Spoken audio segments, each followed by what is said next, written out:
Shalom, bienvenue à notre étude biblique d'aujourd'hui. Je suis le frère Dan Dassin de Oshana Yeshua Ministries.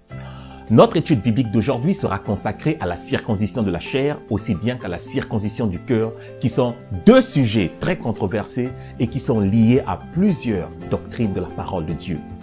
Sans plus tarder, nos questions du jour sont les suivantes. La circoncision de la chair a-t-elle été annulée par la croix et par la foi en notre Seigneur Yeshua HaMashiach? La circoncision du cœur annule-t-elle la circoncision de la chair?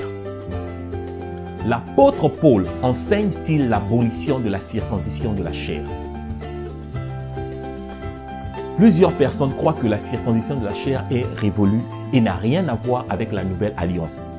Ils disent que la circoncision de la chair est celle de l'ancienne alliance, tandis que la circoncision du cœur est celle de la nouvelle alliance. Pour cela, je tiens à signaler que la circoncision du cœur, aussi bien que la circoncision de la chair, existe depuis l'Ancien Testament. La circoncision de la chair est une loi que Dieu avait donnée à Abraham avant la loi, tandis que la circoncision du cœur est une loi de la Torah. C'est une loi que Dieu avait donnée aux enfants d'Israël à leur sortie de l'Égypte. La circoncision du cœur n'est pas une révélation particulière que l'apôtre Paul avait reçue de Dieu. Mais l'apôtre Paul enseigne bel et bien la circoncision selon la Torah. Voici quelques versets qui attestent que la circoncision du cœur existait déjà dans l'ancienne alliance. Vous circoncirez donc votre cœur et vous ne roidirez plus votre cou. Deutéronome 10, 16. Yahuwah, ton Dieu, circoncira ton cœur et le cœur de ta postérité. Et tu aimeras Yahuwah, ton Dieu, de tout ton cœur, de toute ton âme, afin que tu vives. Deutéronome 36. Circoncisez-vous pour Yahuwah. Circoncisez vos cœurs, hommes de Juda et habitants de Jérusalem. Jérémie 4, 4. Non seulement que ces deux types de circoncision sont des ordonnances de la Torah, mais bien plus, le prophète Ézéchiel, parlant du retour et du règne de 1000 ans de Yeshua HaMashiach sur terre, utilise près de 8 chapitres pour décrire en détail l'architecture, les services et les lois du temple de Yeshua HaMashiach sur terre. L'une des lois du temple de Yeshua se trouve dans Ézéchiel 44 au verset 49. Ainsi parle le Seigneur, l'Éternel. Aucun étranger, incirconcis de cœur et incirconcis de chair n'entrera dans mon sanctuaire. Donc, au retour de Yeshua, ceux qui ne sont pas circoncis de cœur et de chair ne pourront entrer dans son sanctuaire et par conséquent ne pourront pas l'approcher. Maintenant que nous sommes d'accord que la circoncision du cœur et de la chair sont des lois de la Torah, j'aimerais préciser que la circoncision de la chair ne concerne que les hommes. On ne circoncis pas les femmes. Cela étant dit, étudions premièrement les versets relatifs à la circoncision de la chair qui sont souvent mal compris et interprétés comme une abolition de la circoncision par beaucoup de leaders d'organisations à caractère religieux.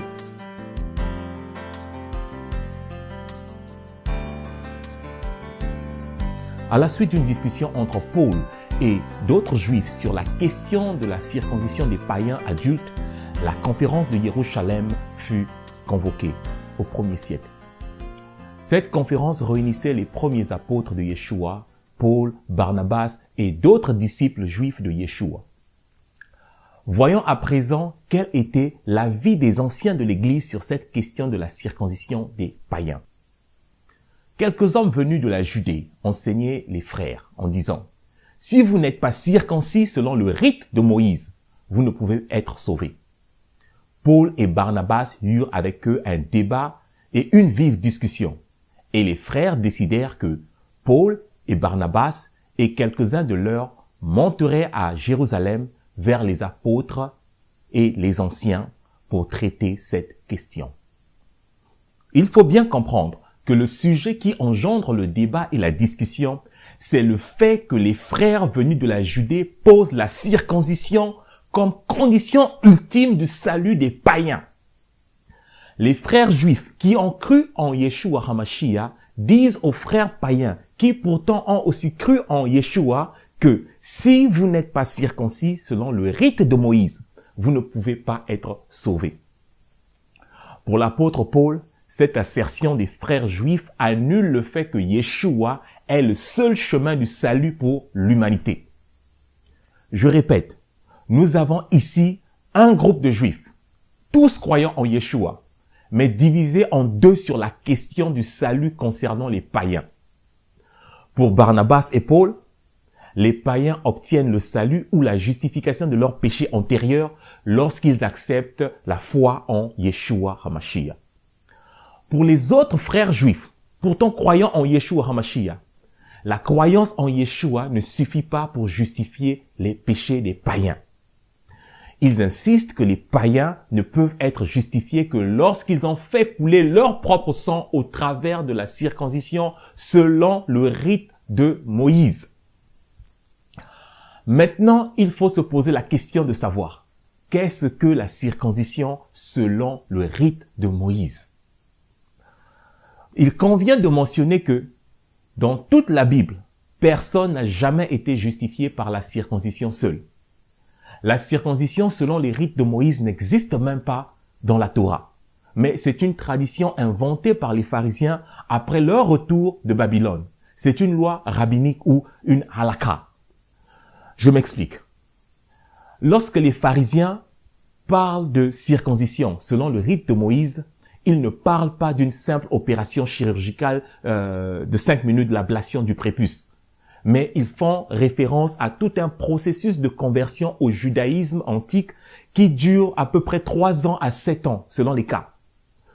Durant toutes ces années, les païens sont enseignés diverses doctrines et traditions rabbiniques, aussi appelées Talmud ou Torah orale, si vous voulez.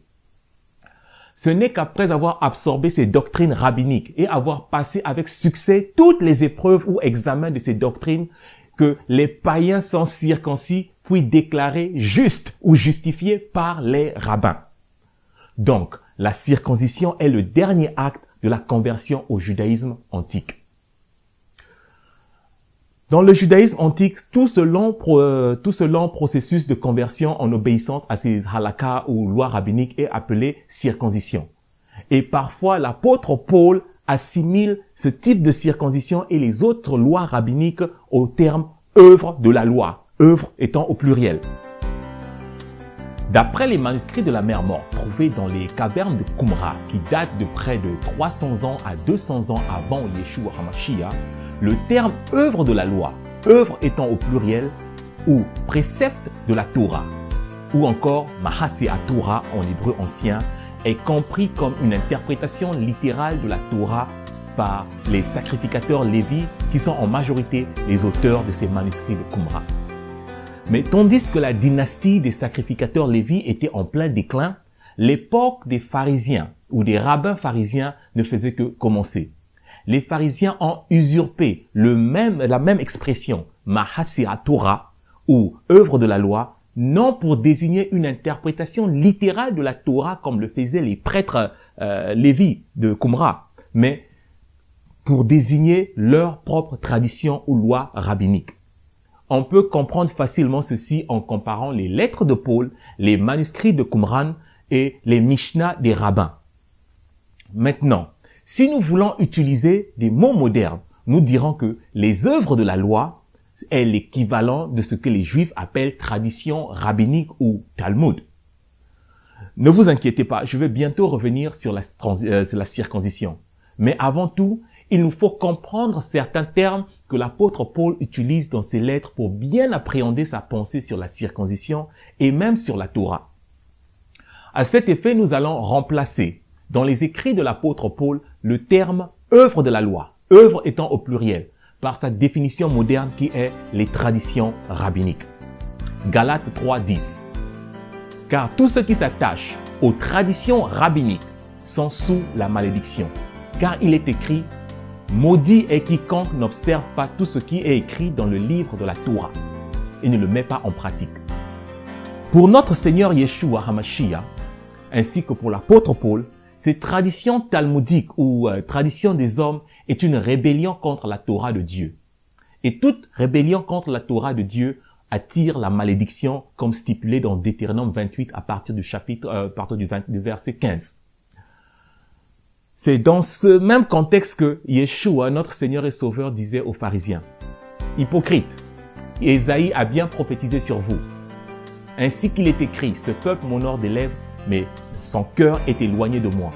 C'est en vain qu'il m'honore, en donnant des préceptes qui sont des commandements d'hommes. Tradition rabbinique. Vous abandonnez le commandement de Dieu et vous observez les traditions des hommes. Il leur dit encore: vous anéantissez fort bien le commandement de Dieu pour garder votre tradition. Ici encore, on voit bien que Yeshua, le Messie, est en train de dénigrer, de rabaisser les traditions rabbiniques ou le Talmud. Et en même temps, il est en train d'élever la Torah ou les commandements de Dieu. C'est la même chose que Paul est en train de faire dans ses lettres. Mais puisque les manuscrits de la mer morte nous ont donné la signification du terme œuvre de la loi, et nous savons maintenant comment les rabbins l'utilisaient, remplaçant encore le terme œuvre de la loi au pluriel par son équivalent moderne, tradition rabbinique, dans un autre verset de l'apôtre Paul. Car nul ne sera justifié devant lui par les traditions rabbiniques, puisque c'est par la Torah que vient la connaissance du péché. Paul affirme qu'on ne peut pas être justifié par les traditions rabbiniques, simplement parce que ces traditions ne nous révèlent pas ce qu'est le péché. Mais la Torah nous révèle ce qu'est le péché. Nous avons besoin de la connaissance du péché pour être justifiés de nos péchés. Ce que je veux dire, c'est que nous ne pouvons pas être justifiés tant qu'on n'a pas reconnu et confessé nos péchés. Le Talmud parfois vous dira que vous avez péché alors que vous n'avez pas péché, et vice-versa. C'est le cas avec Yeshua, notre Seigneur, lorsque les pharisiens l'accusèrent plusieurs fois de transgresser la Torah, alors que Yeshua n'a jamais transgressé la Torah, mais il transgressait volontairement les lois rabbiniques. Écoutez, la Torah ne donne qu'une douzaine de recommandations à peu près pour le Shabbat. Mais les rabbins ont créé près de 700 lois, rien que pour garder le Shabbat.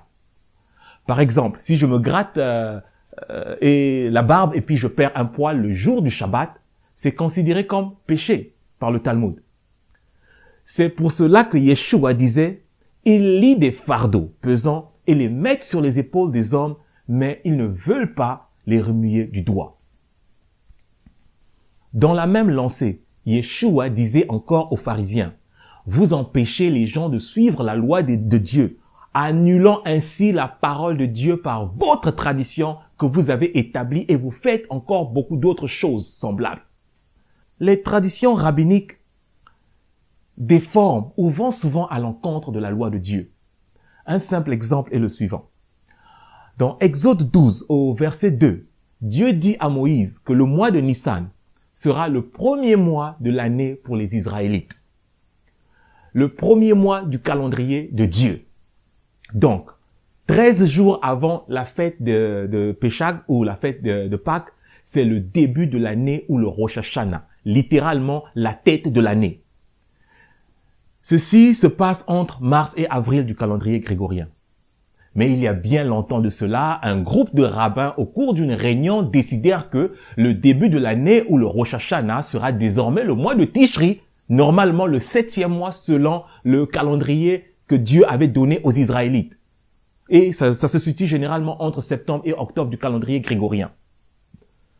Donc, parlant du calendrier juif, les rabbins avaient même nommé certains mois du calendrier biblique. Ils avaient donné des noms des divinités de Babylone, tels que le mois de Tammuz. Ces traditions sont très kabbalistiques, car elles sont liées au mysticisme juif et non à la Torah de Dieu que Dieu a bien voulu donner aux Juifs et aux Israélites. Beaucoup, malheureusement, suivent aveuglément ces traditions des rabbins, ne sachant pas que toute tradition qui s'oppose ou contredit la Bible est une forme de rébellion à l'autorité de la parole de Dieu. Si cela ne vous dérange pas, moi et mon sauveur Yeshua Mashiach, ça nous dérange que des hommes remplacent les lois de Dieu par leurs préceptes.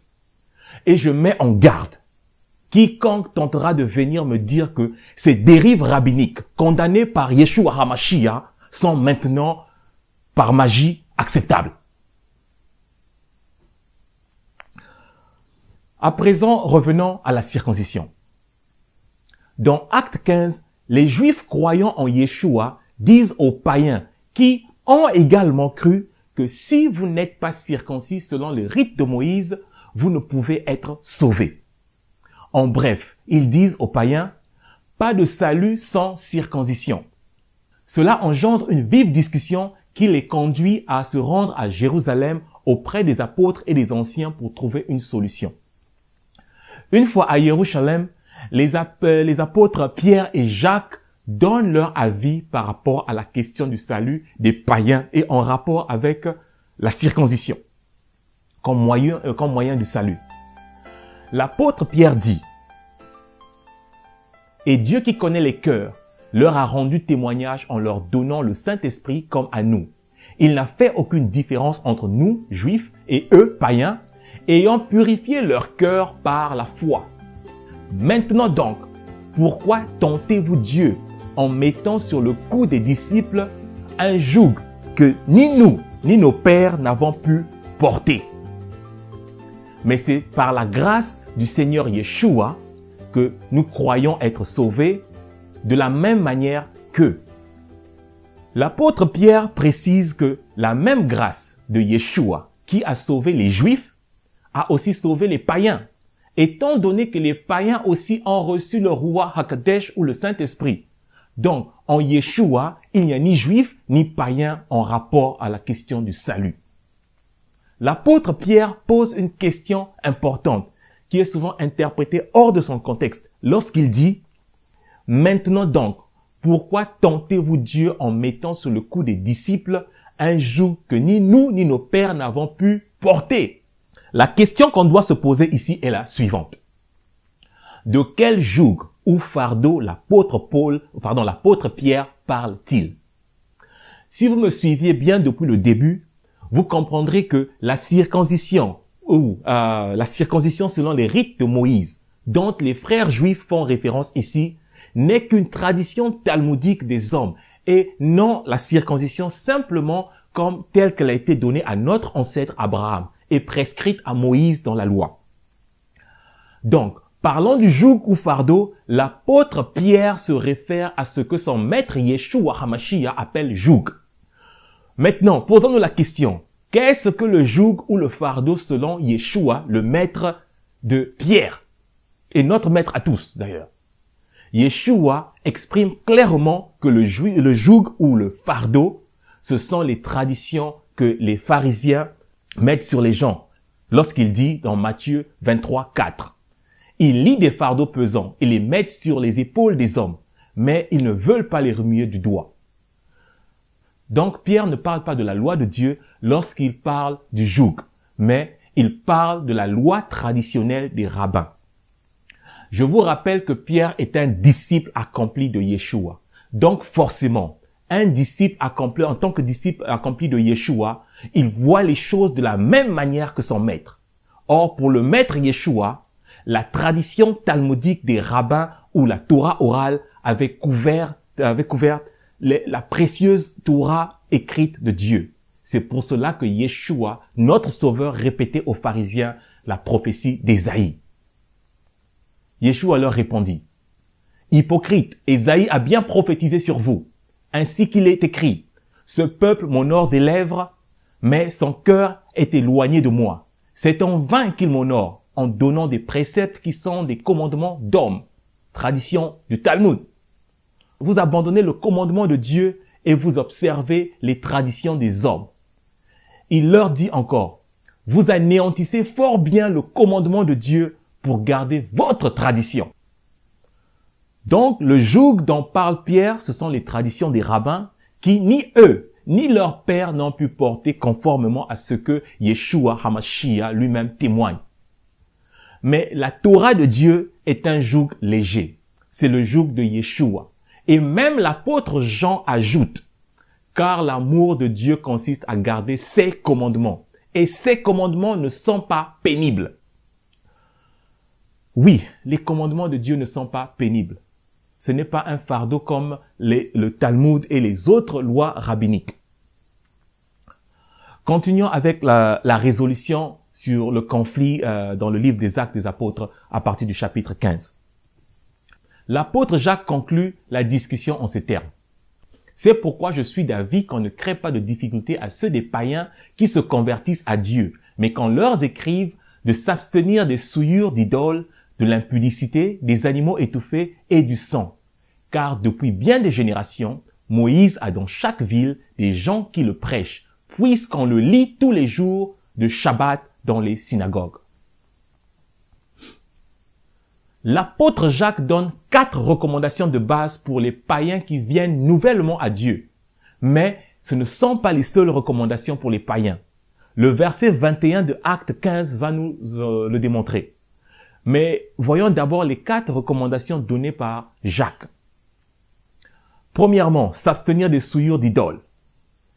La majorité des chrétiens s'en foutent de savoir si leur nourriture a été souillée ou contaminée par des idoles telles que la viande halal. Et le dieu argent ou le dieu maman a une grande place dans les églises puisqu'on prêche presque chaque fois les finances ou l'argent et le vrai message de Yeshua est laissé à côté, qui est la sainteté, la sanctification, la justification, l'amour, la fidélité inconditionnelle à la parole de Dieu. Deuxièmement, s'abstenir de l'impudicité. Beaucoup de pasteurs aujourd'hui sont incapables de prêcher sur l'impudicité, soit parce qu'ils vivent dans l'impudicité eux-mêmes, soit parce que ceux qui financent leur ministère sont des impudiques et ils ne veulent pas perdre le soutien financier en les dénonçant publiquement. Cette attitude a transformé beaucoup d'églises en véritables terrains de chasse pour les adultères et les impudiques et les pédophiles. Troisièmement, s'abstenir des animaux étouffés et du sang. Combien de chrétiens veillent à obéir à ces 2 recommandations concernant l'alimentation? Très peu, malheureusement. Si aujourd'hui l'Église n'arrive même pas à enseigner 4 lois basiques du Nouveau Testament, à plus forte raison les 10 commandements et le reste de la parole de Dieu. Mais l'apôtre Jacques ne s'arrête pas là. Dans Acte 15 au verset 21, il dit « Depuis bien des générations, Moïse a dans chaque ville des gens qui le prêchent, puisqu'on le lit tous les jours de Shabbat dans les synagogues. » Ceci veut dire que les croyants païens en Yeshua, qui à cette époque avaient encore le droit de se rendre librement dans les synagogues, pouvaient y aller et écouter la loi de Moïse y être prêchée chaque Shabbat dans les synagogues de leurs villes respectives. En d'autres termes, l'apôtre Jacques recommande les croyants d'origine païenne à se rendre chaque Shabbat dans les synagogues des villes où ils habitent pour écouter la Torah afin de grandir spirituellement sans pression aucune. J'espère que vous comprenez pourquoi l'apôtre Paul dit que la foi vient de ce que l'on entend et ce que l'on entend vient de la parole de Dieu. Paul le dit parce que à son époque, ce qui était considéré comme parole de Dieu, c'était la Torah, les prophètes et les psaumes. Et cette parole de Dieu était lue chaque Shabbat dans les synagogues. Car seuls dans les synagogues et quelques dignitaires qui possédaient les copies de la Torah et des prophètes. Les lettres de l'apôtre Paul n'étaient pas considérées comme parole de Dieu, mais des simples lettres d'un frère très sage et cultivé et avancé dans la parole de Dieu. Les évangiles étaient encore en pleine rédaction. Et même après leur rédaction, juste quelques personnes possédaient ces copies-là. Comme vous le voyez, la discussion dans Acte 15 est causée par la circoncision, tradition du Talmud, comme moyen ultime du salut des païens. Il ne s'agit même pas de la vraie circoncision de la loi de Dieu. C'est ce qui cause l'apôtre Pierre à dire que ni nous, ni nos pères n'avons pu porter ou supporter ce fardeau des traditions rabbiniques ou du Talmud.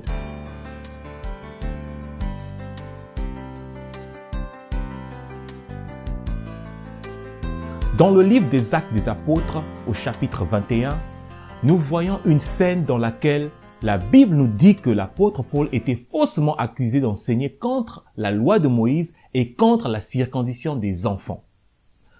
Rappelez-vous que dans Genèse 17, 12 à 13, Dieu dit à l'âge de 8 jours, tout mâle parmi vous sera circoncis, selon vos générations, qu'il soit né dans la maison ou qu'il soit acquis à prix d'argent de tout fils d'étranger, sans appartenir à ta race. On devra circoncire celui qui est né dans la maison et celui qui est acquis à prix d'argent.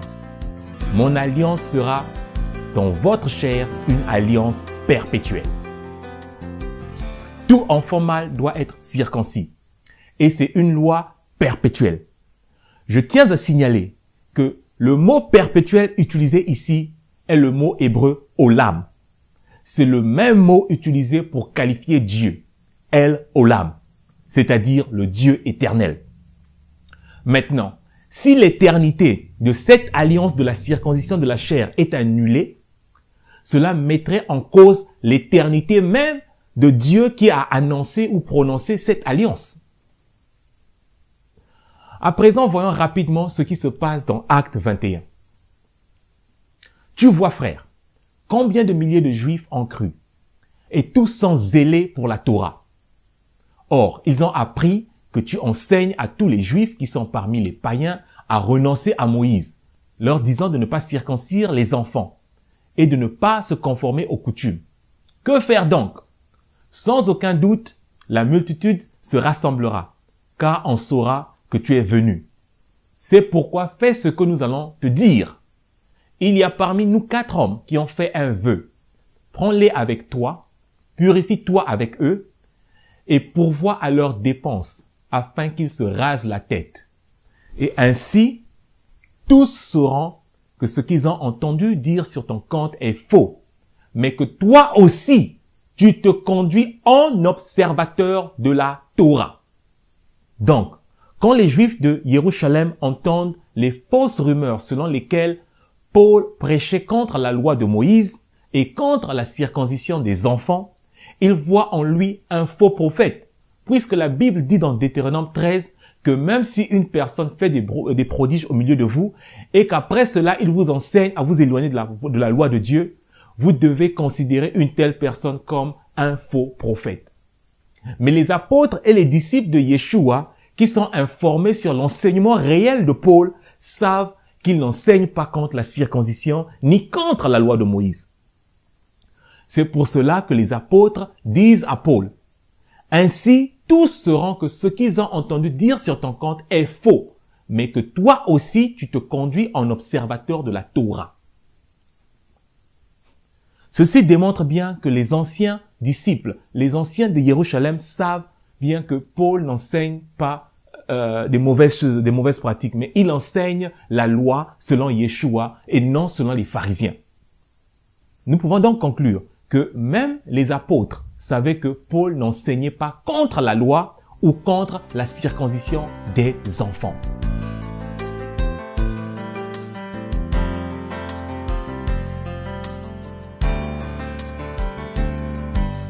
Voici un verset qu'on m'a souvent plaqué au visage lorsque j'affirme que la circoncision de la chair est toujours valide comme le reste des lois de la Torah. Quelqu'un a-t-il été appelé étant circoncis qu'il demeure circoncis? Quelqu'un a-t-il été appelé étant incirconcis qu'il ne se fasse pas circoncire? La circoncision n'est rien, l'incirconcision n'est rien, mais l'observation des commandements de Dieu est tout. Que chacun demeure dans l'état où il était lorsqu'il a été appelé. Avant d'aller plus loin, il convient ici de mentionner qu'il existe 4 définitions ou utilisations du mot circoncision dans la Bible. Premièrement, lorsqu'on parle de circoncision, il s'agit naturellement de l'ablation du prépuce ou d'une opération sur l'organe reproducteur mâle. Deuxièmement, la circoncision est également utilisée pour désigner ou pour définir une bonne disposition d'esprit par rapport à la parole de Dieu. C'est la circoncision du cœur. Donc, une forte volonté qu'a une personne d'obéir et de marcher, de demeurer dans les voies de Dieu. Troisièmement, la circoncision est aussi, selon le judaïsme antique, un ensemble d'enseignements et sur les traditions et les coutumes ainsi que les rituels juifs enseignés à un païen dans le but de le convertir au judaïsme. L'ablation du prépuce n'étant que le couronnement du succès de plusieurs années d'endoctrinement. Enfin, quatrièmement, le mot circoncision est utilisé pour désigner le peuple juif et le mot incirconcision est utilisé pour désigner les païens ou les nations. C'est dans ces deux derniers contextes que l'apôtre Paul utilise le mot circoncision dans 1 Corinthiens 7 et dans certains versets du livre de Galates. Mais de peur que certaines personnes ne puissent penser que j'ai fabriqué ces définitions volontairement, voyons dans la Bible quelques versets où le mot circoncision est utilisé pour identifier les Juifs et le mot incirconcision est utilisé pour identifier les païens. C'est pourquoi vous, autrefois païens dans la chair, appelés incirconcis par ceux qu'on appelle circoncis, qui le sont de la chair par la main de l'homme. Et lorsque Pierre fut monté à Jérusalem, les fidèles circoncis lui adressèrent des reproches en disant « Tu es entré chez des incirconcis, païens, et tu as mangé avec eux. » Qui est donc ce Philistin, cet incirconcis, pour insulter l'armée du Dieu vivant?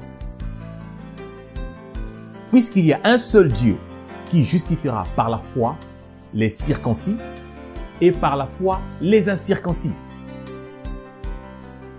Au contraire, voyons que l'évangile m'avait été confié pour les incirconcis païens, comme à Pierre pour les circoncis juifs, car celui qui a fait de Pierre l'apôtre des circoncis juifs a aussi fait de moi l'apôtre des païens incirconcis. Maintenant que nous avons la preuve que la Bible utilise le mot circoncis pour désigner les Juifs et le mot incirconcis pour désigner les païens, relisons 1 Corinthiens 7, versets 18 à 20.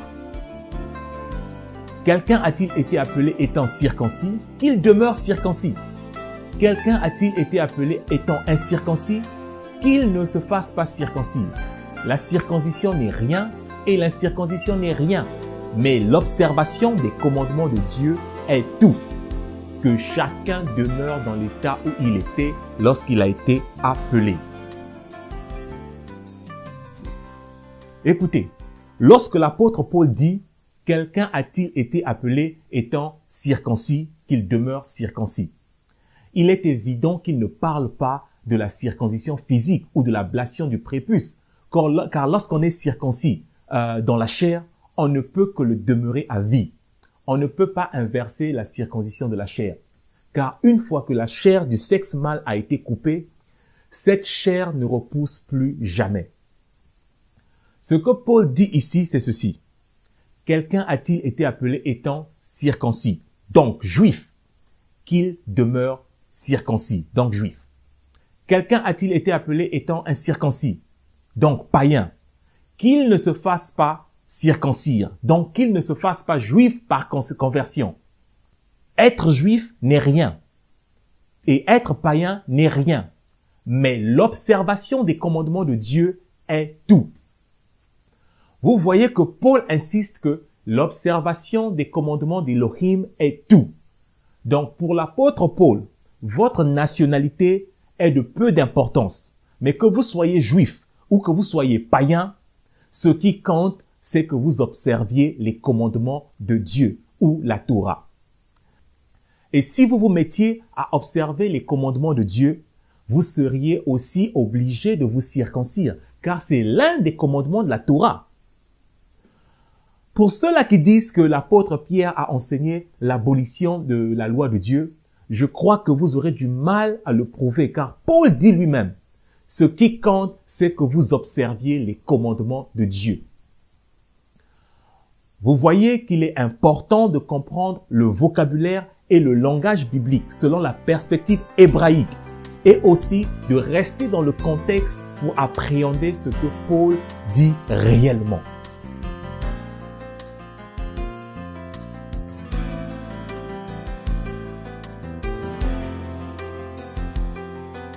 Voici encore un autre passage biblique similaire à celui que nous venons d'étudier, dans lequel le terme circoncis est utilisé pour désigner les Juifs et le terme incirconcis est utilisé pour désigner les païens. Car les circoncis eux-mêmes n'observent point la loi, mais ils veulent que vous soyez circoncis pour se glorifier dans votre chair. Car ce n'est rien d'être circoncis ou incirconcis. Ce qui est quelque chose, c'est d'être une nouvelle créature. Paul dit aux Galates que les circoncis, donc les Juifs eux-mêmes, n'observent pas la loi. Ceci n'est pas surprenant, d'autant plus que notre Seigneur Yeshua avait à plusieurs reprises reprimandé les Juifs, spécialement les pharisiens et les scribes, de pratiquer les traditions des hommes plutôt que de pratiquer la loi de Dieu. Paul dit aux Galates que les Juifs veulent que vous soyez circoncis ou convertis au judaïsme pour se glorifier dans votre chair. Ce que Paul dit ici, c'est exactement comme s'il mettait en garde les croyants d'aujourd'hui contre certains pasteurs qui ne vivent même pas selon ce qu'ils prêchent et qui sont dans toutes sortes de compromissions. Ils pratiquent la magie, ils sont dans l'impudicité, dans la fornication, mais cependant, ils veulent avoir un grand nombre de convertis dans leurs églises pour se glorifier du nombre de fidèles qu'ils ont, pour être fiers du nombre des gens qu'ils ont baptisés. Ensuite, au verset 15 de Galates au chapitre 6, Paul dit « Car ce n'est rien d'être circoncis ou incirconcis. Ce qui est quelque chose, c'est d'être une nouvelle créature. » Ici encore, l'apôtre Paul dit que votre nationalité est de peu d'importance. Que vous soyez circoncis, donc juif, ou que vous soyez non juif, cela est futile. Ce qui est quelque chose, c'est d'être une nouvelle créature. Maintenant, ici, la grande question est la suivante. Qu'est-ce que être une nouvelle créature, selon la Bible? L'apôtre Paul n'est pas le premier à enseigner sur être une nouvelle créature, ou la nouvelle naissance. Yeshua, dans son dialogue avec Nicodème, avait déjà enseigné sur comment devenir une nouvelle créature ou naître de nouveau. Voyons ce que le maître Yeshua a à dire sur la nouvelle naissance ou être une nouvelle créature. Yeshua lui répondit, « En vérité, je te le dis, si un homme ne naît de nouveau, il ne peut voir le royaume de Dieu. » Nicodème lui dit, « Comment un homme peut-il naître quand il est vieux? Peut-il entrer dans le sein de sa mère et naître? » Yeshua répondit, « En vérité, je te le dis, si un homme ne naît d'eau et d'esprit, il ne peut entrer dans le royaume de Dieu. » Remarquez aussi qu'au verset 10 de Jean 3, Yeshua montre son étonnement lorsqu'il dit à Nicodème, « Tu es docteur d'Israël et tu ne sais pas ces choses ?» Yeshua marque son étonnement parce que le concept « naître de nouveau » est à plusieurs reprises mentionné dans l'Ancien Testament. Mais Nicodème ne semble pas être au courant de cela. En fait, le prophète Ézéchiel explique en détail le processus de la nouvelle naissance. Ézéchiel 36, versets 25 à 27. « Je répandrai sur vous une eau pure, et vous serez purifiés. Je vous purifierai de toute souillure et de toutes vos idoles. Je vous donnerai un cœur nouveau, et je mettrai en vous un esprit nouveau. J'ôterai de votre corps le cœur de pierre, et je vous donnerai un cœur de chair. Je mettrai mon esprit en vous, et je ferai en sorte que vous suiviez mes ordonnances, et que vous observiez et pratiquiez mes lois. » Je vais rapidement décortiquer ce que le prophète Ézéchiel explique ici sur la nouvelle naissance. Premièrement, naître d'eau. Dieu dit, je répandrai sur vous une eau pure et vous serez purifiés. L'eau pure ici, c'est d'abord la parole de Dieu. C'est la parole de Yahuwah qui purifie et Yeshua le confirme lorsqu'il dit dans Jean 15, verset 3, « Déjà vous êtes purs à cause de la parole que je vous ai annoncée. » Éphésiens 2, 26 à 27 ajoute encore, « Et vous, maris, aimez vos femmes, comme Christ a aimé l'Église, et s'est donné lui-même pour elle, afin qu'il la sanctifiât, après l'avoir nettoyée par le baptême d'eau et par sa parole. » Les eaux du baptême sont le symbole extérieur de la purification opérée de manière intérieure par la parole. La deuxième condition pour naître de nouveau, Dieu dit, je vous donnerai un cœur nouveau et je mettrai en vous un esprit nouveau. J'ôterai de votre corps le cœur de pierre et je vous donnerai un cœur de chair. Ici, il s'agit de la circoncision du cœur. Dieu enlève notre cœur de pierre et le remplace par un cœur et un esprit disposé à faire sa volonté. La troisième condition pour naître de nouveau, c'est de recevoir le Roi HaKadosh, ou l'Esprit Saint, ou l'Esprit de Dieu. Car Dieu dit, je mettrai en vous mon esprit. Et la quatrième condition pour être une nouvelle créature ou être né de nouveau, c'est d'obéir à la loi et au commandement de Dieu. Et je ferai en sorte que vous suiviez mes ordonnances et que vous observiez et pratiquiez mes lois. Ici, c'est là où personnellement, j'ai du mal à croire quand quelqu'un me dit qu'il est né de nouveau, mais que l'Esprit de Dieu, l'Esprit Saint l'a convaincu que la loi a été abolie. Je n'arrive jamais à comprendre cela, car plusieurs prophéties, il y a plusieurs prophètes, il y a plusieurs prophéties sur le Saint-Esprit et sur naître de nouveau, mais dans chacune d'elles, le principe c'est que Dieu permet que les hommes puissent avoir le Saint-Esprit ou son esprit en eux pour qu'ils puissent garder ses commandements et pratiquer sa Torah. Donc, pour résumer, pour être une nouvelle créature, nous devons être purifiés avec l'eau et la parole de Dieu. Puis, nous devons recevoir un cœur nouveau et l'Esprit de Dieu Tout-Puissant, tout ceci afin que nous puissions observer et suivre ses commandements et pratiquer ses lois. Donc, quand l'apôtre Paul dit aux Galates, ce n'est rien d'être circoncis ou incirconcis, ce qui est quelque chose, c'est d'être une nouvelle créature. En fait, Paul est en train de répéter ce qu'il a dit dans 1 Corinthiens 7, 19.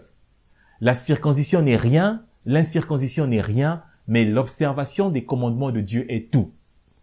Il faut rappeler encore, avant que certains oublient, il faut rappeler que dans ce contexte, lorsqu'on parle de circoncision, c'est le fait d'être juif. Et la circoncision, c'est le fait d'être païen. En bref, Paul dit que être juif ou être païen ou être non-juif, ça n'a pas d'importance. Mais obéir à la Torah de Dieu, c'est ce qui compte. C'est ce qu'il s'efforce d'enseigner dans plusieurs églises lorsqu'il dit qu'il n'y a plus grec, qu'il n'y a plus juif, qu'il n'y a plus esclave, ainsi de suite. Mais en Yeshua, qui est la Torah faite chair, tout le monde est invité à l'obéissance à la parole de Dieu.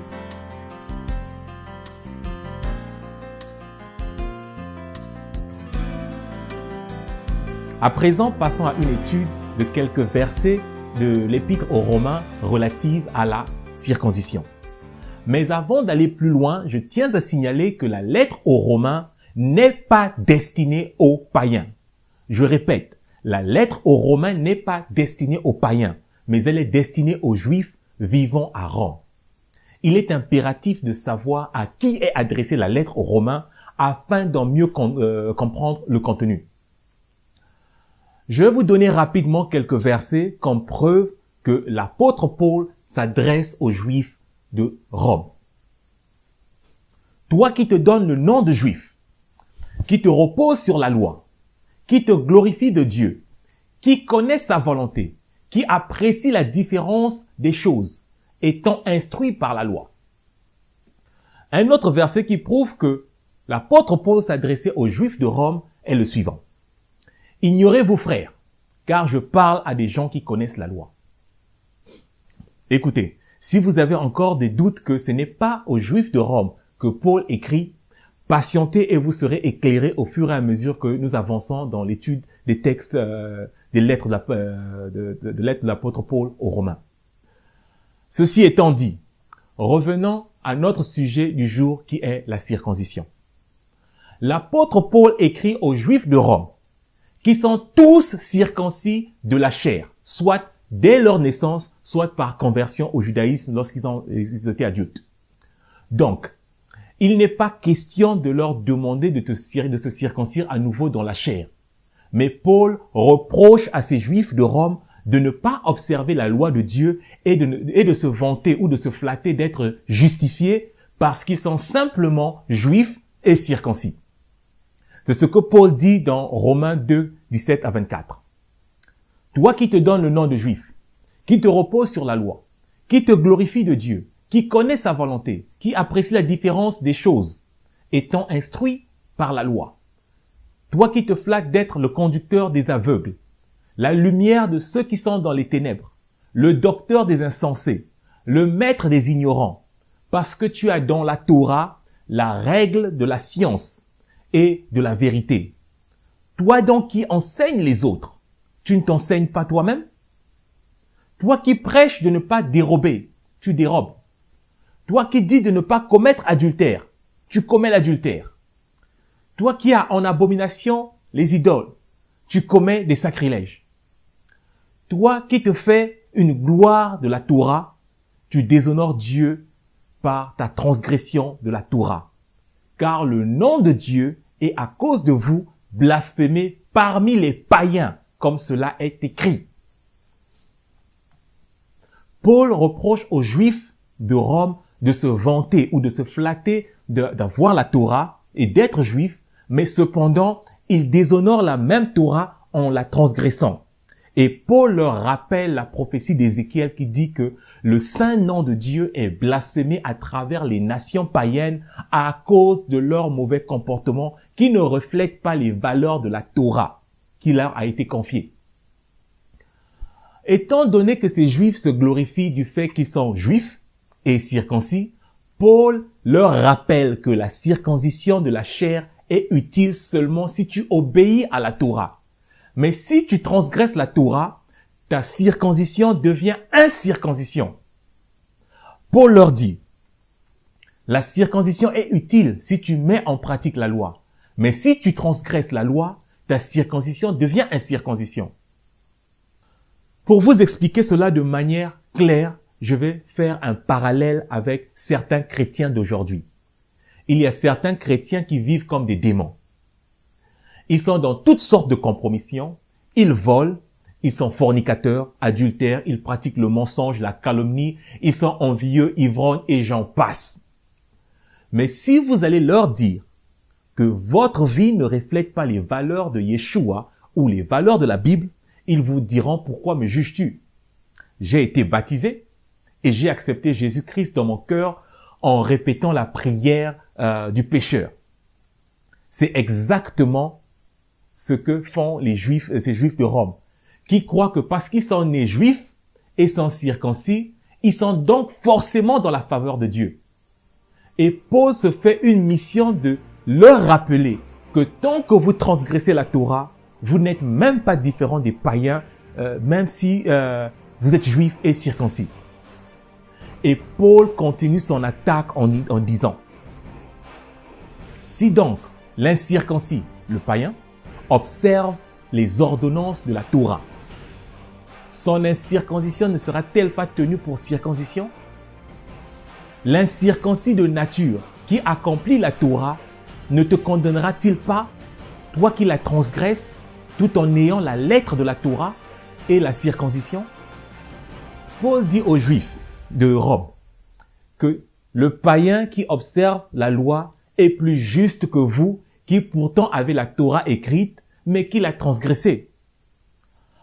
Paul, sachant que ces Juifs circoncis se rendent chaque Shabbat dans les synagogues pour écouter la lecture de la Torah, il leur répète ceci. Ce ne sont pas en effet ceux qui écoutent la Torah qui sont justes devant Dieu, mais ce sont ceux-là qui la mettent en pratique qui seront justifiés. Écoutez, ceci est clair. Paul enseigne à ses frères juifs de revenir à la Torah et de la pratiquer. Si l'apôtre Paul enseigne l'abolition de la Torah, comme beaucoup semblent l'affirmer de nos jours, alors pour Paul, trouver des frères juifs qui transgressent la Torah et qui croient en Yeshua HaMashiach devrait être une opportunité, une aubaine pour leur dire, écoutez, laissez cette loi, cette Torah de côté et concentrez-vous sur Mashiach, Yeshua. Mais ce n'est pas ce qu'il fait ici, car au contraire, Il les rappelle la Torah. Et dans Romains 2, 27, Paul continue ses reproches aux Juifs de Rome et dit: le Juif, ce n'est pas celui qui en a les dehors. Et la circoncision, ce n'est pas celle qui est visible dans la chair. Mais le Juif, c'est celui qui l'est de l'intérieur. Et la circoncision, c'est celle du cœur, selon l'esprit et non selon la lettre. La louange de ce Juif ne vient pas des hommes, mais de Dieu. Comprenez que pour la plupart, ces Juifs ont été circoncis le 8e jour après leur naissance. Donc, la circoncision n'est pas un commandement qu'ils ont obéi personnellement, mais la circoncision est une marque de l'obéissance de leurs parents. Leurs parents ont obéi à la lettre de la loi pour eux. Paul leur fait remarquer que la marque de votre circoncision personnelle, c'est celle du dedans, celle du cœur, donc celle de l'obéissance et de la pratique de la Torah, et non celle du dehors faite par vos parents sans votre consentement, sans votre conscience. Le vrai juif, c'est celui qui a la loi de Dieu dans son cœur et qui la pratique, et non le contraire. L'apôtre Shaoul ne s'arrête pas là. Il pose la question suivante dans Romains 3, au premier verset. Quel est donc l'avantage des Juifs? Ou quelle est l'utilité de la circoncision? Il est grand de toute manière. Tout d'abord, en ce que les oracles de Dieu leur ont été confiés. En fait, la question de Paul, c'est quel est l'avantage d'être juif et d'être circoncis? Sa réponse est directe. Il est grand de toute manière. Jusque-là, honnêtement, je ne vois pas Paul prêcher contre la circoncision. Mais je sais que certains commencent déjà à dire que, mais Paul a dit dans Galates, semble-t-il qu'il ne faut pas se faire circoncire. Ne vous inquiétez pas. Nous allons étudier Galates tout à l'heure. Mais pour l'instant, finissons avec Romains. En fait, dans Romains et dans Galates, Paul parle de la circoncision en rapport avec la justification. Il faut comprendre que la justification est le fait d'avoir tous ses péchés antérieurs pardonnés. C'est aussi le fait d'être trouvé juste ou non coupable devant Dieu. Paul trouve que la justification est accomplie lorsqu'on croit ou lorsqu'on met sa foi dans la parole de Dieu. Et pour bien montrer son argument, l'apôtre Paul repart à la source de la doctrine de la circoncision, selon la Torah. Cette source, c'est le père Abraham. Et parlant d'Abraham, Paul dit que même Abraham a été justifié lorsqu'il crut à la voix de Yahuwah, un Dieu qu'il n'avait jamais connu, il n'avait jamais entendu parler d'eux. Quand Dieu avait demandé à Abraham de sortir du pays de Our pour une terre inconnue, il crut. Et c'est parce qu'il crut qu'il agit. Le fait qu'Abraham crut en la voix de Dieu, une alliance s'était établie entre Dieu et le père Abraham. C'est cette croyance à la voix de Yahuwah qui justifia le père Abraham alors qu'il était encore incirconcis. C'est ce que Paul exprime en disant d'Abraham, car nous disons que la foi fut imputée à justice à Abraham. Comment donc fut-elle imputée? Était-ce après ou avant sa circoncision? Il n'était pas encore circoncis, il était incirconcis. Et il reçut le signe de la circoncision comme sceau de la justice qu'il avait obtenue par la foi quand il était incirconcis, afin d'être le père de tous les incirconcis qui croient, pour que la justice leur fût aussi imputée, et le père des circoncis qui sont pas seulement circoncis, mais encore qui marchent sur les traces de la foi de notre père Abraham quand il était incirconcis. Donc Abraham fut justifié avant que Dieu lui donnât la circoncision. La circoncision lui fut donnée comme le sceau de justification qu'il obtenu étant incirconcis pour faire de lui le père de tous les incirconcis qui marchent dans la foi comme lui-même a marché dans la foi avant d'être circoncis. Or, Paul explique ceci aux Juifs de Rome pour qu'ils ne pratiquent pas leur doctrine traditionnelle rabbinique de la circoncision aux païens qui s'apprêtent à entrer dans l'assemblée d'Israël par la foi en Yeshua HaMashiach. Car selon les traditions des Juifs de cette époque et même ceux d'aujourd'hui, le païen n'est justifié ou n'entre dans l'alliance abrahamique que lorsqu'il est circoncis.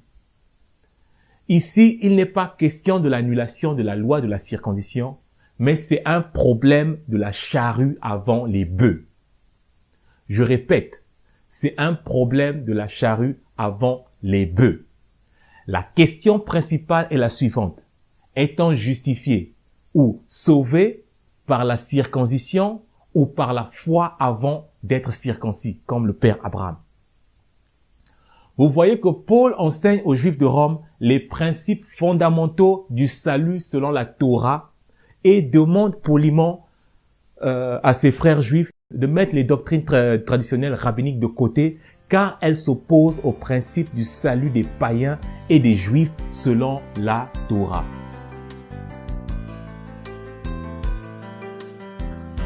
Passons à présent à une étude de l'épître aux Galates relative à la circoncision. Je tiens à rappeler que dans cette vidéo, j'ai déjà expliqué quelques versets de Galates relatifs à la circoncision. Je n'y reviendrai pas, faute de temps.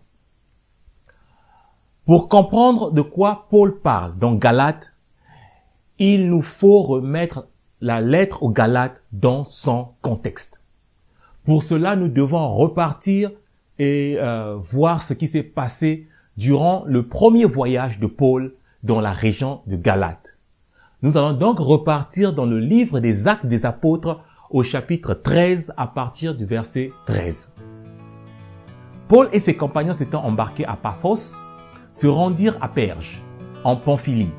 Jean se sépara d'eux et retourna à Jérusalem. De Perge, ils poursuivirent leur route et arrivèrent à Antioche de Pisidie. Étant entrés dans la synagogue le jour du Shabbat, ils s'assirent.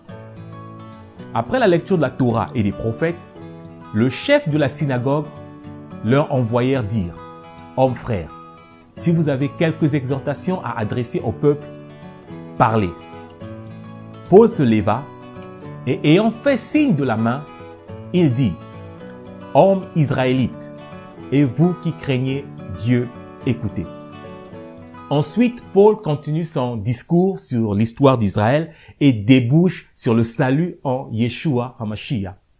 Mais ce qui nous intéresse ici, c'est quand Paul commence son discours, quand il dit « Hommes israélites, et vous qui craignez Dieu ». Paul nous renseigne sur la composition de son audience. Ceci est très, très important pour comprendre Galate. Les hommes israélites, ce sont les Juifs de naissance et ceux qui le sont devenus par conversion au judaïsme, étant adultes. Les hommes craignant Dieu ou hommes pieux, ce sont les païens comme Corneille, qui vivent selon le judaïsme, qui le pratiquent, qui se rendent chaque Shabbat dans les synagogues, mais ils ne sont pas encore trouvés dignes d'être circoncis par les rabbins. Leur attente de la circoncision peut durer des années, parfois toute une vie. Au verset 26 du chapitre 13 du livre des Actes, Paul nous éclaire encore sur son audience lorsqu'il dit « Hommes frères, fils de la race d'Abraham, et vous qui craignez Dieu. » Entendez que hommes frères, ce sont les Juifs de naissance. Les fils de la race d'Abraham, ce sont ceux des païens convertis au judaïsme.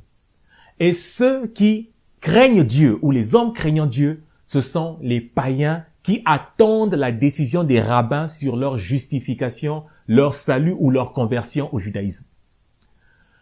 Si vous lisez le reste des Actes 13, vous vous rendrez compte que Paul fait un brillant exposé sur le salut des Juifs et des païens au point de vue de la Torah en rapport avec le sacrifice et la résurrection de notre Seigneur Mashiach Yeshua. Les hommes craignant Dieu se rendent compte qu'ils n'ont plus besoin de se soumettre aux caprices des rabbins qui leur faisaient attendre pendant des années, voire toute leur vie, pour les accepter ou de les rejeter à la fin. Ces hommes craignant Dieu comprennent que il ne leur suffit que d'aller par la foi vers le Mashiach d'Israël, Yeshua, pour devenir fils de la race d'Abraham. En d'autres termes, devenir israélite et vivre comme un israélite, vous comprenez, selon la loi de Dieu, et non celle des hommes. Cette bonne nouvelle du royaume céleste se répand comme une traînée de poudre dans cette ville de Galate. Au point que le Shabbat prochain, presque tous les hommes craignant Dieu ou les hommes pieux se présentent à la synagogue pour écouter l'interprétation de cette nouvelle interprétation de la Torah par le rabbin Shaoul, selon la vérité et non selon les traditions rabbiniques. Cette situation cause une séparation partielle entre certains rabbins de la synagogue de cette ville et les hommes craignant Dieu.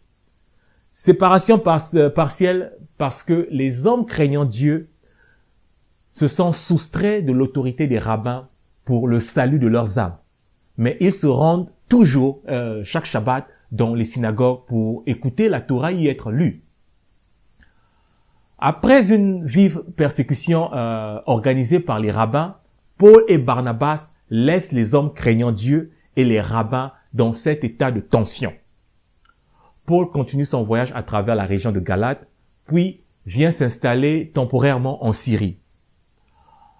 Pendant ce temps, dans la région de Galate, les rabbins ont mis la pression sur les hommes craignant Dieu, en leur disant que ils ne vont jamais les considérer comme étant israélites tant qu'ils ne sont pas convertis et circoncis selon leur tradition rabbinique. Ces païens hommes craignant Dieu ont cédé à la pression des rabbins et sont repartis sous l'autorité des rabbins, espérant ainsi être circoncis, donc être justifiés, devenir juifs un jour selon le bon vouloir des rabbins et non selon la volonté du Dieu d'Israël. Voilà ce qui motive l'apôtre Paul à écrire l'épître aux Galates. C'est ce qui pousse Paul à dire aux hommes craignant Dieu dans Galates 5, verset 1, « C'est pour la liberté que Mashiach nous a affranchis. Demeurez donc fermes et ne vous laissez pas mettre de nouveau sous le joug de la servitude. » Le joug de la servitude ici, c'est le système de justification rabbinique basé sur leur tradition et l'autorité de ces rabbins. Paul ne s'arrête pas là. Il va continuer au verset suivant en disant, « Voici moi, Paul, je vous dis que si vous vous faites circoncire, Mashiach ne vous servira de rien. » Ce que Paul dit ici, c'est que si vous repartez sous l'autorité des rabbins pour être justifiés, ou laver de vos péchés antérieurs au moyen de la circoncision traditionnelle, autrement par la conversion au judaïsme, le sacrifice de Mashiach ne vous servira à rien. Écoutez, personne dans la Bible n'a été sauvé parce qu'il s'est circoncis. Le système de salut par la circoncision est une invention purement rabbinique. Vous voyez que Paul ne parle pas de l'abolition de la circoncision de la chair, mais il attaque une pratique non biblique appelée circoncision dans le judaïsme antique. Quand Paul dit aux Galates que si vous vous faites circoncire, Mashiach ne vous servira à rien, vous rendez-vous compte que c'est le même Paul qui de sa propre main a circoncis Timothée sous la pression des Juifs. Donc on peut conclure que Yeshua, Mashiach, n'a servi de rien à Timothée. Non, ce n'est pas cela, mes frères et mes sœurs. Quand Paul rencontre Timothée, Timothée est déjà né de nouveau. Il est très avancé dans la compréhension des Écritures. Il a un très bon témoignage des autres frères. Alors, les Juifs croyant en Yeshua se retournent vers Paul et lui disent, « Bon, Timothée, on voit bien que Timothée a un cœur circoncis. Maintenant, qu'est-ce qui t'empêche d'accomplir ce que la Torah recommande pour des gens comme ça? Circoncis-le. » Et Paul circoncit Timothée comme une simple recommandation, une simple loi de la Torah, et non comme un moyen de sauver Timothée de ses péchés. Mais à Galate, la circoncision équivaut à être sauvé de ses péchés ou à être justifié. Permettez-moi d'ouvrir une parenthèse avant que nous puissions continuer avec Galate. Vous voyez que Paul est en train de lutter contre les traditions rabbiniques de son époque. Maintenant, Timothée est d'un père grec et d'une mère juive. Mais selon la Bible et selon la Torah, Et selon le judaïsme antique, Timothée ne pouvait jamais être considéré comme juif parce que sa mère est juive. Mais il devait être considéré comme grec. Car dans la Torah, on voit bien que l'héritage génétique se passe de père en fils. Abraham, Yitzhak, Yaakov, etc. Timothée devient israélite seulement par adoption par Mashiach, Yeshua. Ça, c'est l'époque de Paul. Mais bien plus tard, après l'époque de Paul, les rabbins se réunirent et décidèrent que désormais, ils sont une communauté matriarcat. Les Juifs vont devenir des matriarcats contre la Bible, contre la Torah. Donc, l'héritage désormais va se transmettre de la mère aux enfants. Et cette distorsion, distorsion de la parole de Dieu, ça semble ne pas gêner les gens aujourd'hui. On avait Abraham, Isaac et Jacob. Maintenant, on a la maman, je ne sais pas si c'est Léa, Rachel, etc. Cette distorsion de la parole de Dieu est une rébellion. C'est une rébellion contre les Écritures. Et j'espère que vous comprenez maintenant pourquoi Yeshua disait aux Juifs, vous annulez fort bien le commandement de Dieu pour garder vos traditions, les traditions de vos pères. Maintenant, retournons à Galates 5.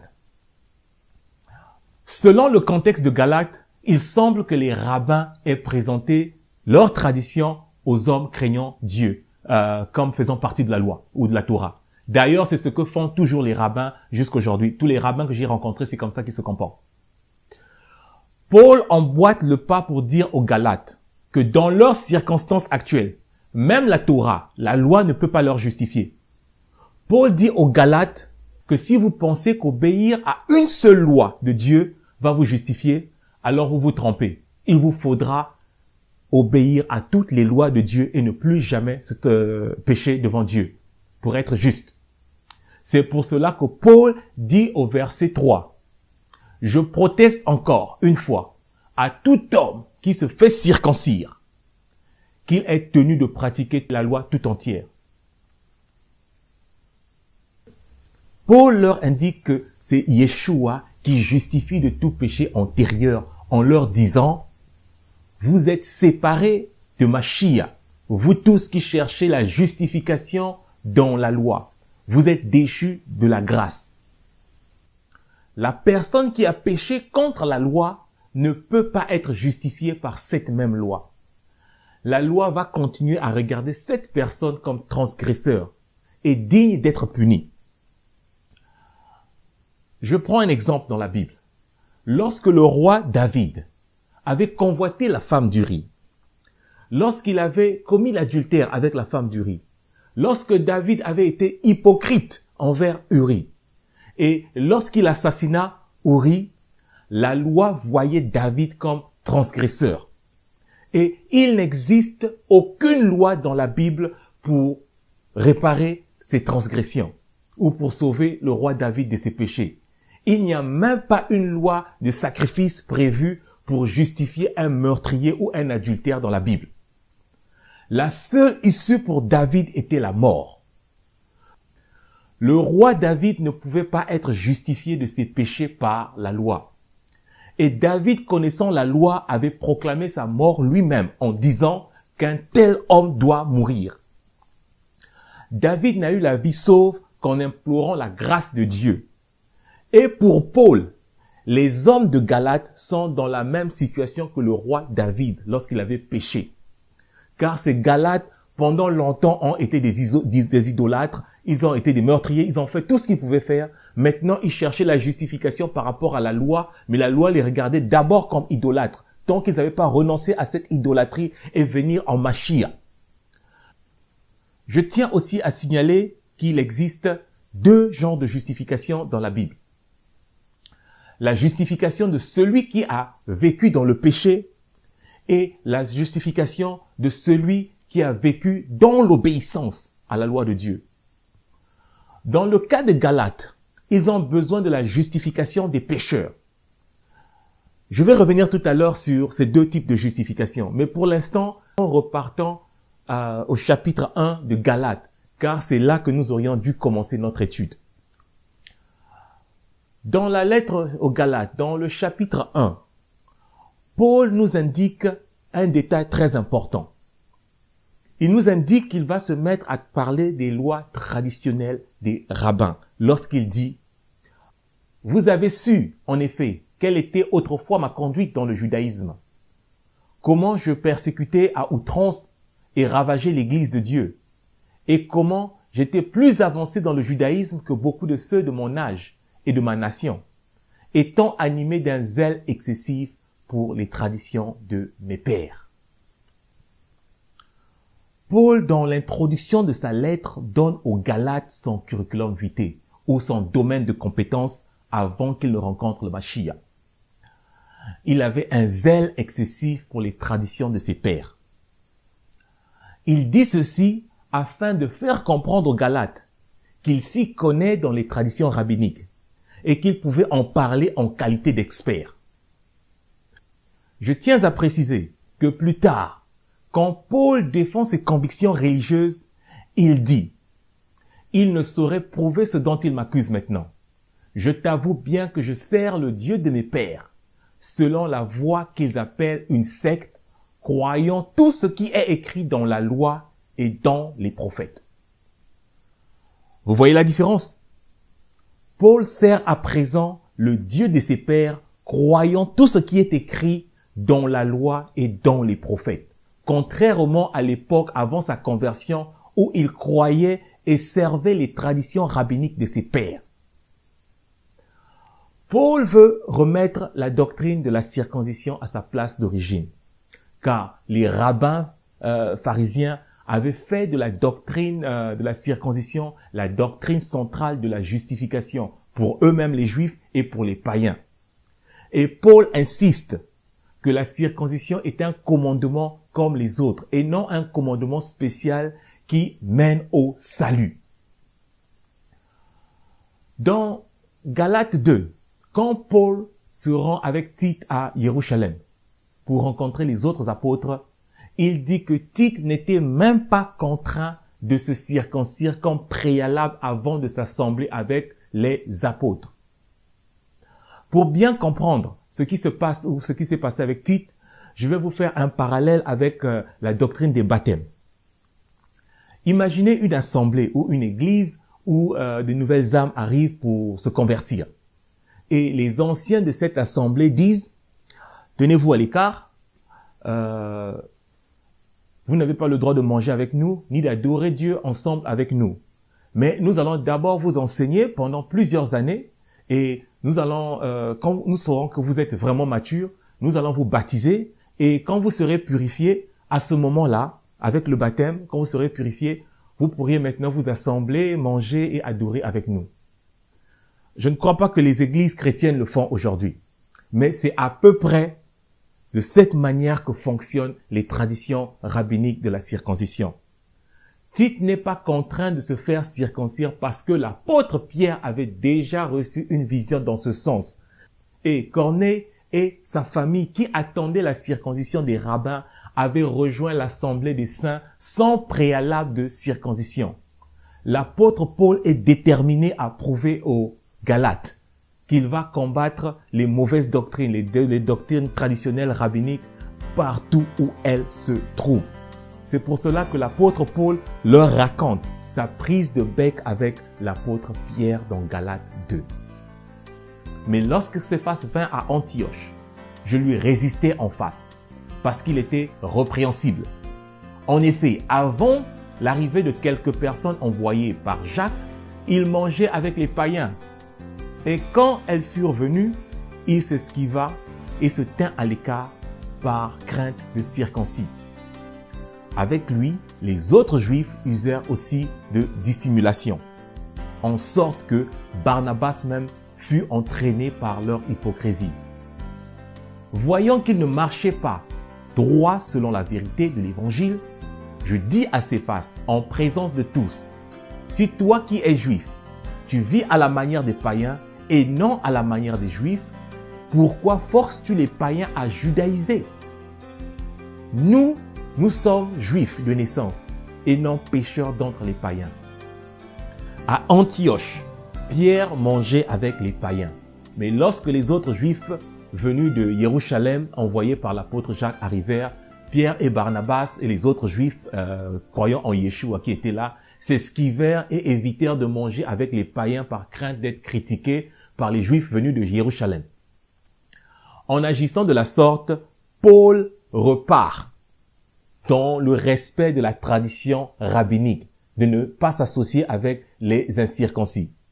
Rappelez-vous que Pierre est celui qui avait reçu la vision comme quoi il devait désormais s'associer avec les païens qui viennent en Yeshua. Comme Pierre ne marchait pas dans la vérité de la parole de Dieu, mais plutôt dans la tradition des rabbins, Paul reprend publiquement Pierre. Si toi, qui es juif, tu vis à la manière des païens et non à la manière des juifs, pourquoi forces-tu les païens à judaïser? Nous sommes juifs de naissance et non pécheurs d'entre les païens.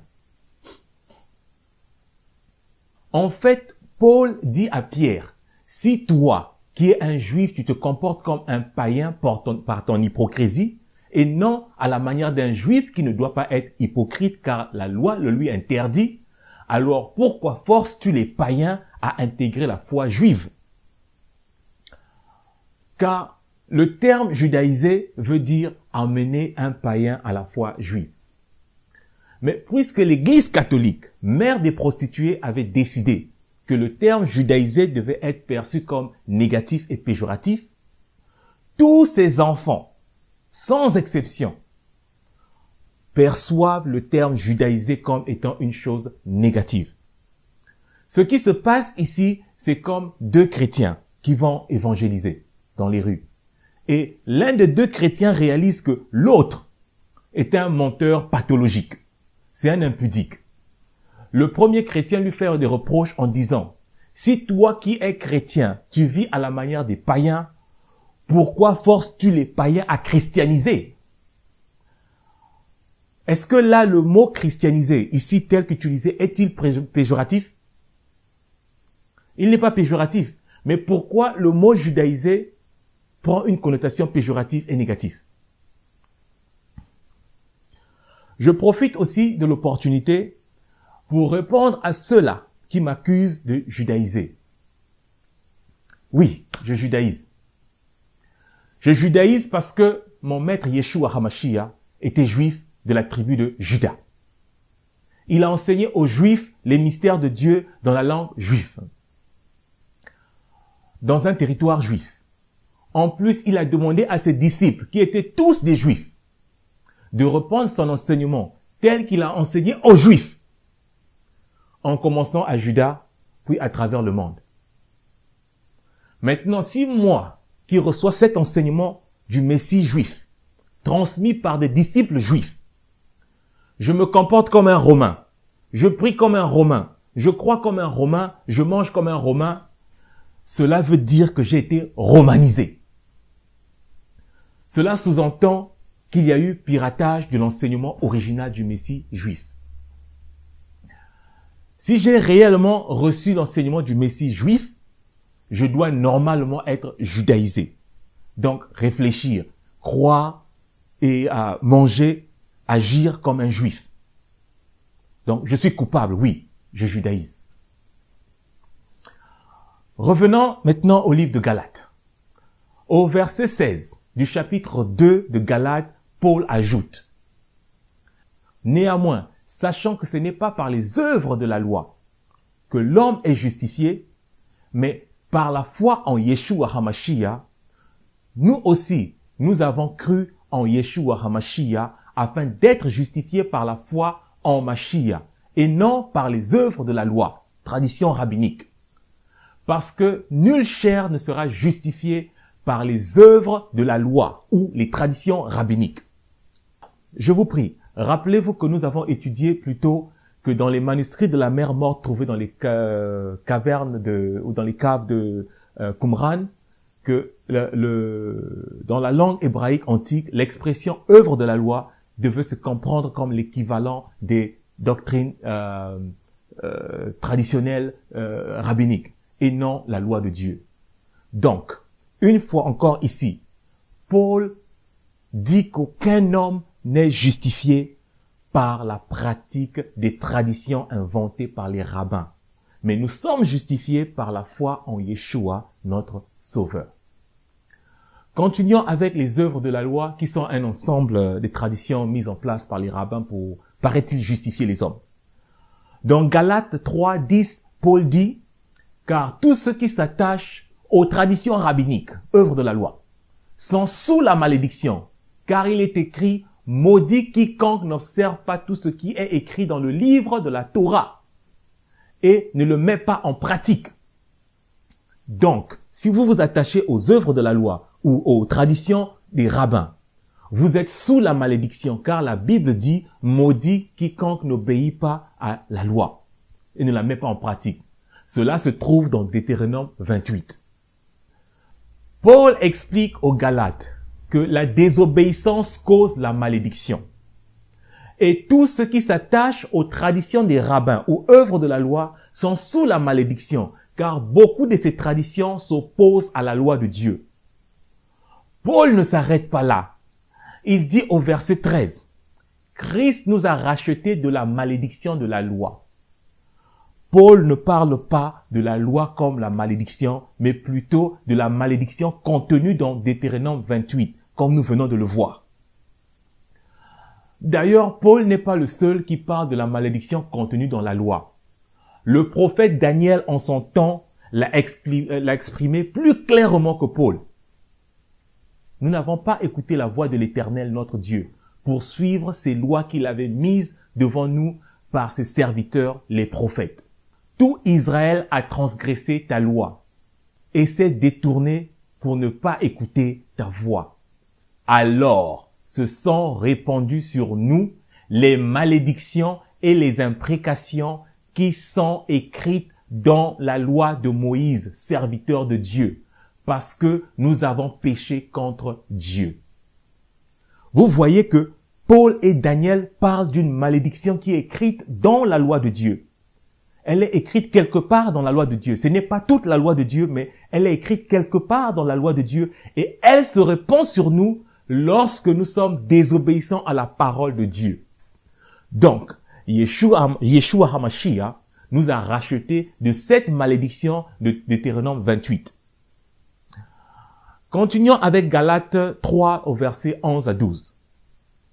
Et que nul ne soit justifié devant Dieu par la loi. Cela est évident puisqu'il est dit « le juste vivra par la foi ». Et que nul ne soit justifié devant Dieu par la loi. Cela est évident puisqu'il est dit « le juste vivra par la foi ».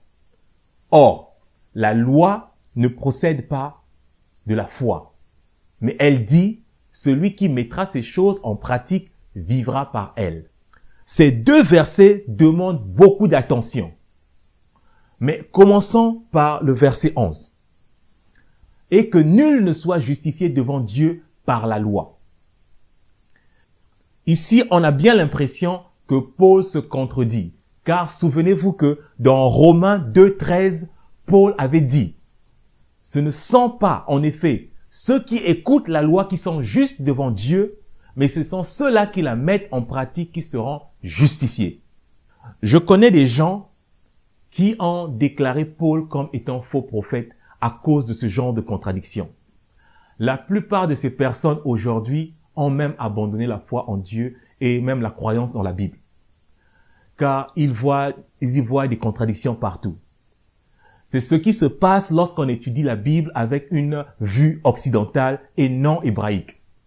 C'est aussi la conséquence d'étudier la Bible sans la prière et sans l'aide du Saint-Esprit. Revenons à la justification. Paul dit que ce ne sont pas, en effet, ceux qui écoutent la loi qui sont justes devant Dieu, mais ce sont ceux qui la mettent en pratique qui seront justifiés. C'est exactement ce que dit l'apôtre Jacques lorsqu'il dit ceci. Mettez en pratique la parole et ne vous bornez pas à l'écouter, en vous trompant vous-même par de faux raisonnements. Car si quelqu'un écoute la parole et ne la met pas en pratique, il est semblable à un homme qui regarde dans un miroir son visage naturel et qui, après s'être regardé, s'en va et oublie aussitôt quel il était. Alors, Paul dit d'une part que pratiquer la loi ou la Torah de Dieu justifie. Ensuite, il change d'avis et se contredit et dit que pratiquer la loi ne justifie pas. Au point que dans Galates 4, 5, il dit « Vous êtes séparés de Mashiach, vous tous qui cherchez la justification dans la loi. Vous êtes déchus de la grâce. » Que se passe-t-il ici? Est-ce vraiment une contradiction? La réponse est non. Il n'y a pas contradiction ici. Dans la Bible, il y a deux types de justification comme je l'ai mentionné tout à l'heure. Le premier type de justification, c'est lorsqu'une personne vit constamment en obéissance à la parole de Dieu qu'il est trouvé juste devant Dieu. C'est le cas de Noé. Noé était un homme juste et intègre dans son temps. Noé marchait avec Dieu. Job, par exemple, Dieu reconnut qu'il était un homme juste et intègre. Même chose pour Enoch, Joseph et les autres. Ce n'est pas tout. Dans le Nouveau Testament aussi, nous avons des gens qui sont justes ou qui sont déclarés justes à cause de leur obéissance à la Torah. Dans Luc 1, 5, nous lisons « Du temps d'Hérode, roi de Judée, il y avait un sacrificateur nommé Zacharie, de la classe d'Abia. Sa femme était d'entre les filles d'Aaron et s'appelait Élisabeth. Tous deux étaient justes devant Dieu, observant d'une manière irréprochable tous les commandements et toutes les ordonnances du Seigneur. » Vous voyez que Zacharie et Élisabeth étaient trouvés justes ou justifiés devant Dieu à cause de leur observance, irréprochable observance de toute la loi de Dieu. Mais ce ne sont pas les seuls. Dans Luc 1, 47, nous lisons « Yeshua, voyant venir à lui Nathanaël, dit de lui, « Voici vraiment un Israélite dans lequel il n'y a point de fraude. » Yeshua déclare Nathanaël sans fraude. Donc, il déclare Nathanaël comme étant juste, alors que Nathanaël ne le connaissait même pas, ne l'avait jamais rencontré, il n'avait jamais été son disciple. Cette justice, c'est celle qui nous habite lorsque nous vivons en constante obéissance à la parole de Dieu. C'est pour cela que Paul écrivait « Ce ne sont pas en effet ceux qui écoutent la loi qui sont justes devant Dieu, mais ce sont ceux qui la mettent en pratique qui seront justifiés. » Maintenant, passons au second type de justification. Le second type de justification est celle que Dieu applique selon sa volonté aux pécheurs qui se détournent de leurs péchés. C'est la justification par grâce. C'est Dieu qui décide d'effacer tout péché antérieur d'une personne repentante. La grâce de Dieu est causée par l'attitude repentante de notre cœur, le désir de notre cœur de revenir à sa parole, et c'est spécialement à sa parole faite chair pour la justification. Je répète, cette justification, c'est la justification du pécheur, la justification de celui qui a vécu dans le péché. La Bible dit que tous ont péché et sont privés de la gloire de Dieu. Or, Israël était dans le péché, car au lieu de vivre selon les voies de Dieu, ils vivaient selon les voies ou les traditions des rabbins, qui sont souvent opposés à la loi de Dieu. Même chose pour les païens comme ceux de Galate, qui autrefois étaient des idolâtres, qui au lieu de venir au Dieu d'Israël, au Dieu d'Abraham, ils se livrent eux-mêmes aux traditions rabbiniques. C'est pour cela que Paul explique aux Galates que si vous vous faites circoncire selon la tradition des rabbins, vous n'aurez pas la justification. Mais il vous faudra obéir à toute la loi de Dieu pour être comme Nathanaël ou Noé. Cela est difficile, voire impossible dans le cas des Galates. Et Paul ajoute que même nous, les Juifs, c'est par la foi en Yeshua que nous sommes justifiés. Car Paul lui-même était dans ses pratiques rabbiniques avant. Et il sait que tous ses compères juifs sont dans les mêmes situations. Ceux qui sont venus en Yeshua commencent à comprendre que nous avons mélangé la parole de Dieu avec quelque chose d'impur, nos propres traditions, et nous avons fait cela comme étant une seule entité. Et Dieu n'est pas content. Paul comprend cela. C'est pour ça qu'il dit que même nous les Juifs, il nous a fallu Yeshua pour nous justifier. Maintenant, Si nous partons relire Galates 3, au verset 11 à 12, nous verrons que Paul résume ces deux types de justification en deux phrases. Et que nul ne soit justifié devant lui par la loi. Cela est évident puisqu'il est dit, le juste vivra par la foi. Justification des pécheurs. Or, la loi ne procède pas de la foi, mais elle dit, celui qui mettra ces choses en pratique vivra par elles. Justification de ceux qui marchent dans l'obéissance. Nul pécheur n'est justifié devant Dieu par la loi, car la loi n'efface pas les péchés commis. Mais la foi en Dieu cause la grâce qui justifie le pécheur de telle sorte que c'est par la foi que la personne justifiée vit. Et Paul cite le prophète Habakkuk. Habakkuk 2:4. Le juste vivra par la foi. Et Paul continue pour montrer la justification qui vient à l'obéissance de la loi. Paul dit que la loi ne procède pas de la foi, car c'est la foi qui procède de la loi. Il cite Lévitique 18, verset 5. Vous observerez mes lois et mes ordonnances. L'homme qui les mettra en pratique vivra par elles. Je suis l'Éternel. En deux phrases seulement, Paul a parlé de deux doctrines de justification très complexes. Il faut donc être prudent et affermi dans la Torah et les prophètes pour comprendre les lettres de l'apôtre Paul, comme le dit si bien l'apôtre Pierre dans 2 Pierre 3, 16. Allez lire 2 Pierre 3, 16 et méditez là-dessus. À présent, passons à la circoncision du cœur. La circoncision du cœur n'est pas une loi du Nouveau Testament comme beaucoup le pensent, mais c'est une loi que l'Éternel avait donnée aux enfants d'Israël. Vous circoncirez donc votre cœur et vous ne roidirez plus votre cou. La circoncision du cœur commence avec la repentance, c'est-à-dire le retour à l'obéissance à Dieu. La circoncision du cœur consiste à vivre en obéissance à la parole de Dieu. Avoir un cœur circoncis, c'est aimer Dieu de tout son cœur, de toutes ses forces, de toutes ses pensées. Mais comment se manifeste notre amour pour Dieu alors? 1 Jean 5,3 nous dit « Car l'amour de Dieu consiste à garder ses commandements, et ses commandements ne sont pas pénibles. » En effet, celui qui a le cœur circoncis trouve que les commandements de Dieu ne sont pas pénibles. Mais pour celui qui n'est pas circoncis de cœur, les commandements de Dieu sont un lourd fardeau, un fardeau insupportable. Dans le passé, Dieu a envoyé plusieurs prophètes pour demander aux Israélites qui étaient déjà circoncis de la chair de se circoncire le cœur aussi. Circoncisez-vous pour l'Éternel.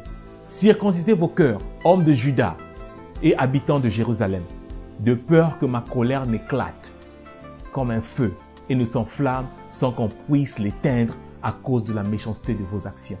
Mais une grande partie du peuple israélite n'a pas voulu écouter les prophètes de Dieu. Mais Dieu, sachant d'avance que plusieurs ne pourront pas circoncire leur cœur, avait promis qu'il circoncira lui-même son peuple, le cœur de son peuple.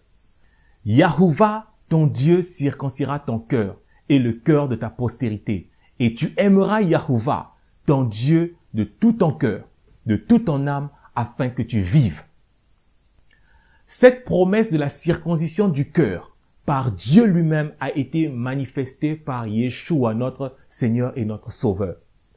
C'est pour cela que l'apôtre Paul dit aux Colossiens, « En qui aussi vous êtes circoncis d'une circoncision faite sans la main, qui consiste à dépouiller le corps des péchés de la chair, ce qui est la circoncision de Mashiach. » Paul continue au verset 13 en disant, « Vous qui étiez morts par vos offenses et par l'incirconcision de votre chair, il vous a rendus à la vie avec lui en nous faisant grâce pour toutes nos offenses. » Il est intéressant de remarquer que Paul dit aux païens que vous qui étiez morts par vos offenses et par l'incirconcision de votre chair. Ceci sous-entend que Mashiach est mort pour nos péchés. Et l'un des péchés pour lequel il est mort, c'est le fait que nous n'ayons pas été circoncis dans la chair, selon la loi, au 8e jour après notre naissance. Écoutez, Yeshua est mort à cause de nos péchés.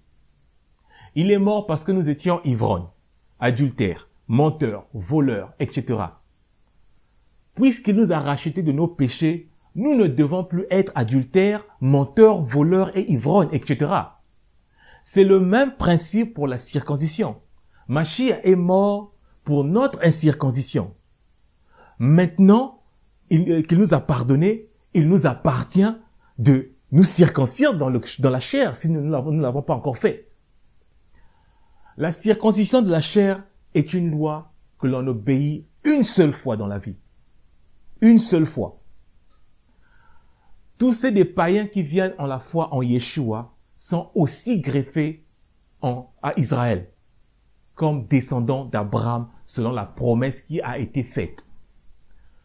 À cela, Yeshua HaMashiach vous dit, produisez donc des fruits dignes de repentance et ne vous mettez pas à dire en vous-même, nous avons Abraham pour père. Et Yeshua, notre Seigneur et Sauveur, ajoute, si vous étiez des enfants d'Abraham, vous feriez les œuvres d'Abraham. Or, l'une des œuvres d'Abraham, c'est le fait qu'il se circoncis étant adulte. Maintenant, si vous pensez à vous faire circoncire, faites-le en obéissance à un commandement de Dieu et non comme une source de votre salut. Je ne peux malheureusement pas vous dire la douleur de la circoncision car j'ai été circoncis étant nouveau-né. Mais je vous encourage à le faire si vous ne l'êtes pas déjà. Et je vous encourage également à continuer à sonder les Écritures jour après jour et de demeurer dans la prière et dans l'obéissance à Dieu. Et vous connaîtrez la vérité et la vérité vous affranchira. Jusqu'à la prochaine. Shalom.